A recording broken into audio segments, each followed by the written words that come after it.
Global വില്ലേജിൽ Dubai താമസകുടിയേറ്റ വകുപ്പിന്റെ closer to you ഇനീഷ്യേറ്റീവിന് തുടക്കം. സേവനങ്ങളും സമ്മാനങ്ങളുമായി ഒരു മാസം നീളുന്ന ജനകീയ സംരംഭമാണ് GDRFA ഒരുക്കിയിരിക്കുന്നത്. പൊതുജനങ്ങളുമായി നേരിട്ടുള്ള ബന്ധം കൂടുതൽ ശക്തിപ്പെടുത്താനും ദുബായിലെ സർക്കാർ സേവനങ്ങൾ ജനങ്ങൾക്ക് ഏറ്റവും വേഗത്തിൽ ലഭ്യമാക്കാൻ ലക്ഷ്യമിട്ടാണ് ദുബായ് താമസ കുടിയേറ്റ വകുപ്പ് ഗ്ലോബൽ വില്ലേജിൽ ക്ലോസർ ടു എന്ന ഇനിഷ്യേറ്റീവിന് തുടക്കമിട്ടിരിക്കുന്നത്.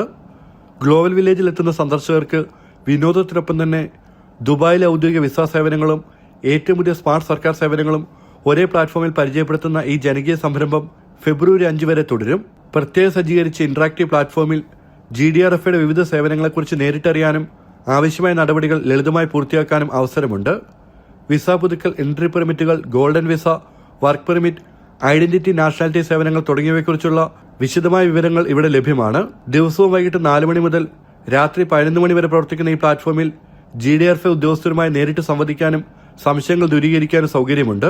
പൊതുജനങ്ങളുടെ അഭിപ്രായങ്ങളും നിർദ്ദേശങ്ങളും നേരിട്ട് സ്വീകരിക്കുന്നതിലൂടെ ജനകീയ പങ്കാളിത്തം ശക്തിപ്പെടുത്തുന്നതും പരിപാടിയുടെ പ്രധാന ലക്ഷ്യങ്ങളിലൊന്നാണ്. ജനം, ദുബായ്.